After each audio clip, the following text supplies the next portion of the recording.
जेवीकेएसएस के नेता जयराम महतो ने जाहिर किया चुनाव लड़ने की मंशा। वे गिरिडीह से लोकसभा के चुनाव के उम्मीदवार होंगे। इसके साथ साथ उनके 6 अन्य प्रत्याशी भी अलग अलग जगह से चुनाव लड़ने के लिए मैदान में उतरेंगे। उन्होंने आज जेवीकेएसएस के बैनर तले धनबाद बोकारो सीमा तेलमोचो दामोदर ब्रिज के समक्ष मैरिज हॉल में बैठकर यह जानकारी दी, जहां गिरिडीह, निरसा, बलियापुर और बोकारो, धनबाद तथा झरिया, चंदनकियारी से हजारों की संख्या में उनके कार्यकर्ता मौजूद थे।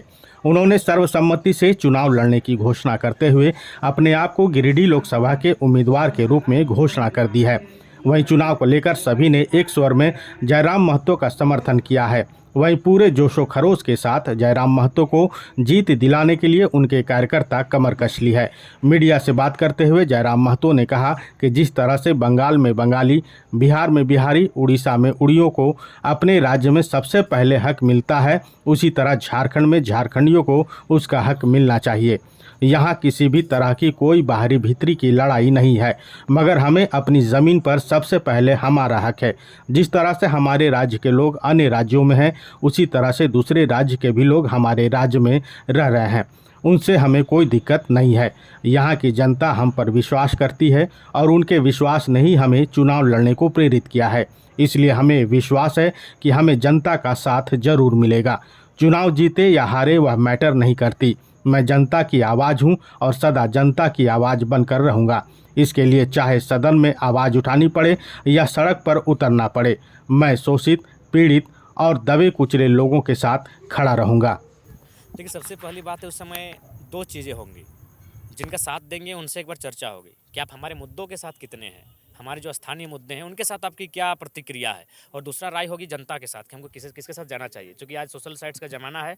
हम लोग तुरंत ट्विटर में कैंपेन कर सकते हैं, हैशटैग अभियान चला सकते हैं और वहाँ से एक मैसेज हमारे सामने सर्कुलेट होकर जब आएगा, या फिर हम लोग एक टोल फ्री नंबर जारी करेंगे कि हमें किसके साथ जाना चाहिए। तो जनता से पूछ के और अगली पार्टियों से अपने क्षेत्र की रजामंदी लेके हम लोग उस पर सोचेंगे।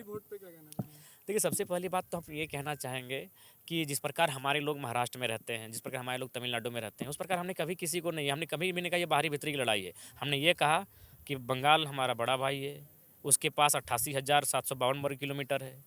बिहार हमारा मंझला भाई है, उसके पास 94,163 वर्ग किलोमीटर का ज़मीन है।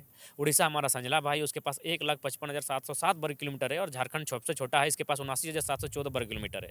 अब मेरा सवाल ये है, अभी देखिए कल का रिजल्ट आया, 61 में से 39 यूपी बिहार के हैं। बताइए ये अन्याय है कि नहीं है? ये भारी भरकम लड़ाई नहीं है भैया। कुछ लोग हैं, कुछ लोग नहीं, हमारे बड़े भाई हैं। अगर भारत एक देश है, उस आपके संगठन के लोग तो लगातार बाहरियों को ही नहीं, हमने कभी नहीं कहा। हमने ये कहा कि बड़ा भाई और छोटा भाई में बंटवारा हो चुका है। हमें जो बंटवारा मिला है उसमें हम साग लगाएं, सब्जी लगाएं, वो हमारा मैटर है। आपके पास जो बंटवारा है, यानी आपके जो राज्य की नौकरियां हैं, आप उस पर अपना अधिकार जमाएं। हमारे राज्य की नौकरियों पर अधिकार हमारा रहा। बताइए, 61 में 39 बाहर के लोग ले गए, तो बताइए झारखंड क्या करेगा? यहाँ के लोग अपराधी बनेंगे, यहाँ के लोग कोयला ठेलेंगे, यहाँ के लोग बालू ठेलेंगे, क्या करेंगे यहाँ के लोग? आप ही बताइए। ये कहाँ से समय किसी भी दृष्टिकोण से उचित नहीं है। तो हमारी मैटर करेगा ना चुनाव में? देखिए, मैटर करेगा, लेकिन हमारा स्टैंड क्लियर है भाई, हम लोग स्थानीयता पर हैं। ऐसा नहीं है अगर महाराष्ट्र में किसी झारखंडी के वोटर कार्ड है तो वो जाके चुनाव लड़ता है, वो महाराष्ट्र किसी नेतृत्व को स्वीकार करता है। तो ये चीज़ें होनी चाहिए। लोगों का साथ मिलेगा? अब बिल्कुल मिलेगा। जो दबे कुचले लोग हैं, शोषित पीड़ित लोग हैं, उनका भरपूर हमें साथ मिलेगा। जिनका जीवन अभाव से बीता है वो हमारे साथ हैं।